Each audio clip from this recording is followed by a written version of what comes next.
सौतेली माँ तो सौतेली ही होती है ना। ये आपने कई लोगों को कहते हुए सुना होगा और आज की कहानी भी इसी बारे में है। तो अगर आपको हमारी आज की कहानी पसंद आए तो लाइक ज़रूर करें। तो चलिए कहानी की शुरुआत करते हैं। मैं अपने बेटे को हर शाम अपने ऑफिस खत्म होने के बाद स्कूल से घर लेकर जाता था। आज शाम भी मैं और मेरा बेटा दीपू बस का इंतज़ार कर रहे थे। आज शाम फिर बड़ी चालाकी से दीपू ने मेरा हाथ छुड़ाया और बड़े रुआब से फलों की उस दुकान में घुस गया जहाँ कोई हर रोज बड़े प्यार से उसे एक चॉकलेट देता था। ऐसा वो रोज करता था। हालांकि मुझे फलों वाले चाचा के अलावा वहाँ कभी कोई दिखाई नहीं देता था, लेकिन दीपू हमेशा उस लड़की के बारे में बात करता जो उसे रोज एक चॉकलेट देती थी। खैर बस आ गई थी और काफ़ी देर से बस स्टैंड पर इंतज़ार करते करते मेरे पैर भी थक गए थे। मैंने दीपू को आवाज़ लगाई। अंदर से दीपू दौड़ता हुआ आया और हर रोज की तरह मुझे अपने अंदाज में चॉकलेट दिखाते हुए बस में चढ़ गया। हर बार उसके इस तरह से चॉकलेट दिखाकर मुझे चिढ़ाने पर मैं मुस्कुरा जाता था और फिर पीछे मुड़कर फलों की उस दुकान में किसी को खोजने की कोशिश करता। लेकिन न जाने क्यों हर रोज की तरह फलों वाले चाचा के अलावा मुझे कोई वहां नजर नहीं आता। लगभग 2 साल पहले का वो दिन जब दीपू, मैं और मेरी बीवी खुशी खुशी दीपू के नानी के घर से आ रहे थे कि अचानक एक तेज रफ्तार वाला ट्रक हमारे सामने आ गया। मुझे कुछ समझ आता तब तक हमारी कार पलटकर रोड की दूसरी साइड पर चली गई थी। 2 दिन बाद जब मुझे हॉस्पिटल में होश आया तो मुझे कुछ समझ नहीं आ रहा था कि क्या हुआ। मैंने हॉस्पिटल में ही माँ से अपनी पत्नी और दीपू के बारे में पूछा, जिस पर उन्होंने बताया कि दीपू पास वाले वार्ड में है और अब ठीक है। और जब मैंने अपनी पत्नी के बारे में पूछा तो मेरे ये पूछने पर मेरी माँ फूट फूट कर रोने लगी। जिस पर मैंने दोबारा से पूछा, बताओ ना माँ, कहाँ है वो? माँ तब कुछ नहीं बोल पाई।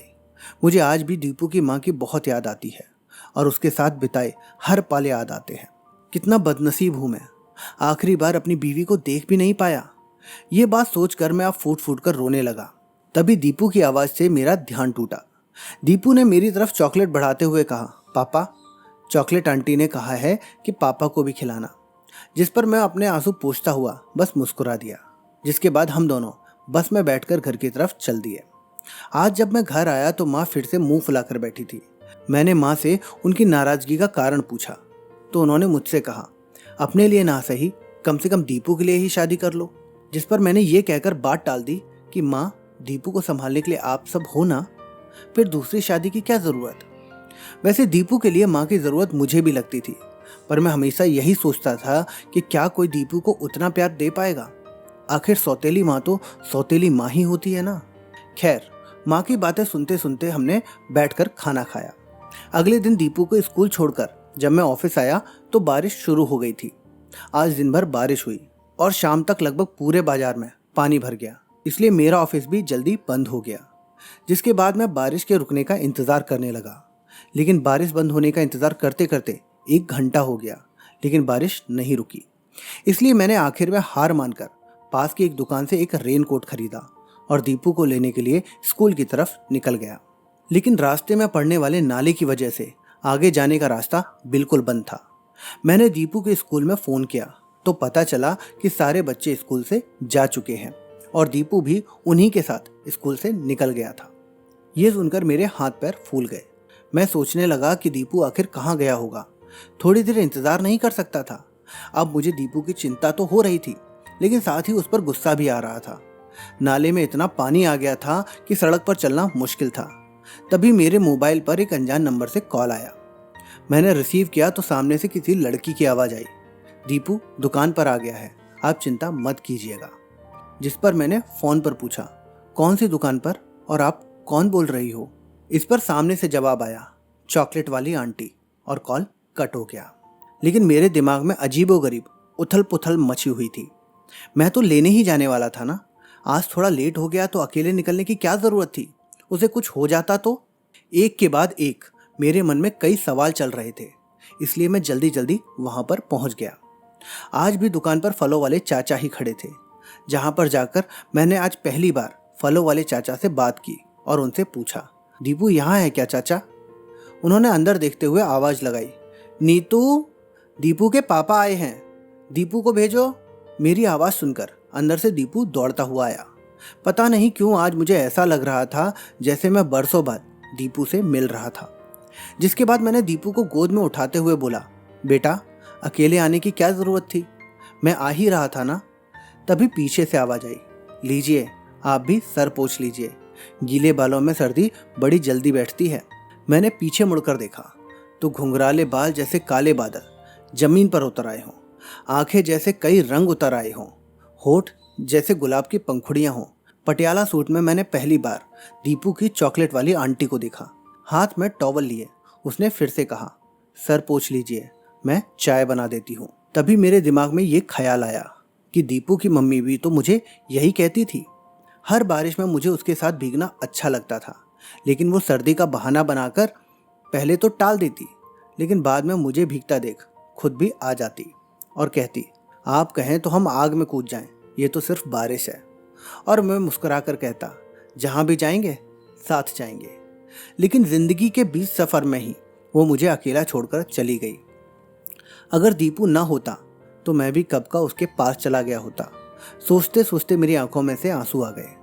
ये देखकर दीपू की चॉकलेट वाली आंटी ने मुझसे कहा, लो हो गया ना जुकाम, देखो आंखों में पानी आ गया। ये सुनकर मैं मुस्कुराया और मेरे साथ वो भी। इसके बाद मैं और दीपू घर वापस आ गए। अब घर आने के बाद मैं नीतू के बारे में सोच ही रहा था। तभी माँ कमरे में आई और मुझसे पूछने लगी, दीपू किसी नीतू आंटी के बारे में बात कर रहा था, ये नीतू कौन है? जिस पर मैंने माँ को बोला, कोई नहीं है माँ, अब आप सपने बुनना शुरू मत कर देना। मैंने अपनी माँ को तो इस बात पर सोचने के लिए मना कर दिया, लेकिन मैं रात भर बस दीपू और नीतू के बारे में सोचता रहा। मुझे कुछ समझ नहीं आ रहा था। मैं बस यही सोच रहा था कि क्या नीतू दीपू को एक माँ का प्यार दे पाएगी। अगले 2-3 दिन तक नीतू मुझे हमेशा की तरह दिखाई नहीं दी, लेकिन एक दिन वो मेरे ही ऑफिस के पास एक कोचिंग में दिखी। मैंने जाकर नीतू से बात की तो पता चला कि वो इसी कोचिंग पर यूपीएससी की तैयारी कर रही है। फिर धीरे धीरे हमारी मुलाकातें बढ़ने लगी। बहुत जल्द हमारी दोस्ती हो गई और पता ही नहीं चला दोस्ती कब प्यार में बदल गई। हम दोनों को एक दूसरे से बातें करना, एक दूसरे के साथ वक्त गुजारना अच्छा लगता था। हम घंटों तक एक दूसरे के साथ दीपू और उसके साथ अपने भविष्य के सपने बुनते और समय के साथ हमने भी एक दूसरे से शादी करने का फैसला ले लिया। नीतू अपने पिता की बहुत लाडली थी, इसलिए वो नहीं चाहती थी कि उसके पिता को उसकी वजह से कोई भी ठेस पहुंचे।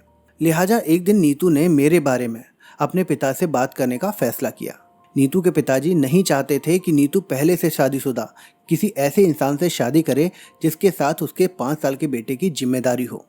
इसलिए नीतू के पिता को यह रिश्ता मंजूर नहीं था। एक दिन नीतू मेरे घर आई और घर पर हॉल में बैठकर उसने पापा से हुई सारी बातें बताईं, जिस पर मैंने उससे पूछा कि अब तुम्हारा क्या फैसला है। इस पर नीतू ने मुझसे कहा, एक बार को मैं पापा के लिए तुम्हें भूल सकती हूँ, पर दीपू को नहीं।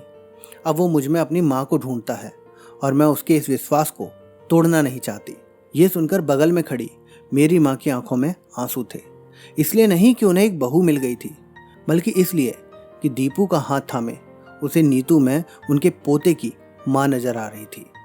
तो दोस्तों, इस कहानी से हमें यह पता चलता है कि माँ चाहे सौतेली ही क्यों ना हो, लेकिन आखिर एक माँ तो माँ ही होती है। एक बच्चे के प्यार के लिए एक माँ कुछ भी कर सकती है और वो पूरे समाज से लड़ भी सकती है।